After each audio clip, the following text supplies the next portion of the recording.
नमस्कार, DD news देख रहे हैं आप और आपके साथ मैं हूं शहला निगार। आपको बता दें कि राष्ट्रपति भवन में आज भारत रत्न सम्मान समारोह होगा।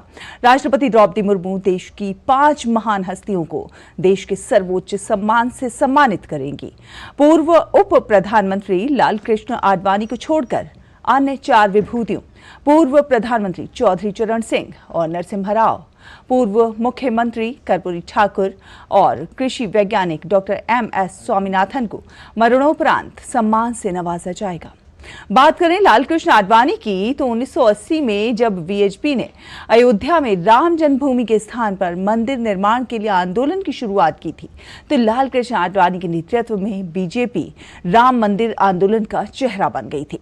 उन्होंने राम मंदिर, राम रथ यात्रा, जनादेश यात्रा, भारत सुरक्षा यात्रा, स्वर्ण जयंती रथ यात्रा और भारत उदय यात्रा से भारतीय राजनीति में व्यापक जन आंदोलनों की नई परिपाटी शुरू की। लालकृष्ण आडवाणी ने अपने राजनीतिक कौशल, संगठनात्मक शक्ति, प्रशासकीय अनुभव और विकासोन्मुखी विचारधारा से भारतीय राजनीति में राष्ट्रवाद का प्रवाह किया। जननायक स्वर्गीय कर्पूरी ठाकुर, जो 1977 में बिहार के मुख्यमंत्री बनने के बाद मुंगेरी लाल कमीशन लागू करके राज्य की नौकरियों में आरक्षण लागू कर समाज के दबे पिछड़ों के हितों के लिए काम करते रहे, सभी विभागों में हिंदी में काम करने को अनिवार्य बना दिया था और राज्य सरकार के कर्मचारियों के समान वेतन आयोग को राज्य में भी लागू करने का काम सबसे पहले किया।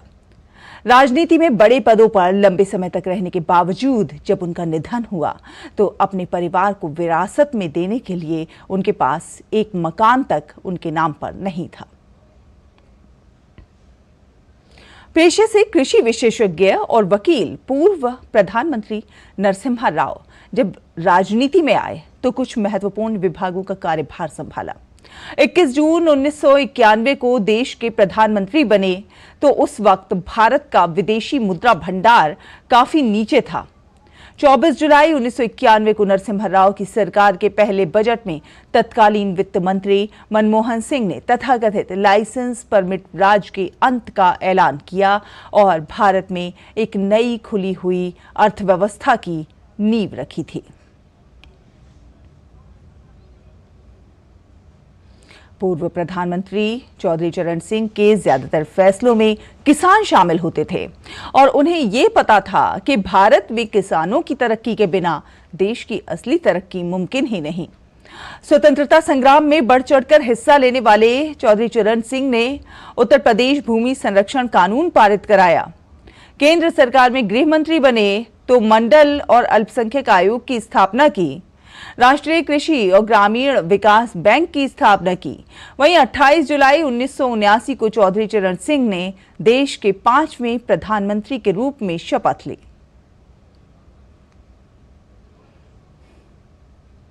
हरित क्रांति में महत्वपूर्ण भूमिका के लिए प्रसिद्ध डॉक्टर MS स्वामीनाथन ने आलू, गेहूं, चावल और जूट की जेनेटिक्स में रिसर्च किया। अधिक उपज देने वाली धान की प्रजातियां विकसित करने में उनकी बेहद अहम भूमिका रही। उनकी रिसर्च के कारण कम आय वाले किसानों को अधिक उत्पादन में सहायता मिली। डॉक्टर स्वामीनाथन ने 1979 में कृषि मंत्रालय के प्रमुख सचिव के रूप में भी काम किया।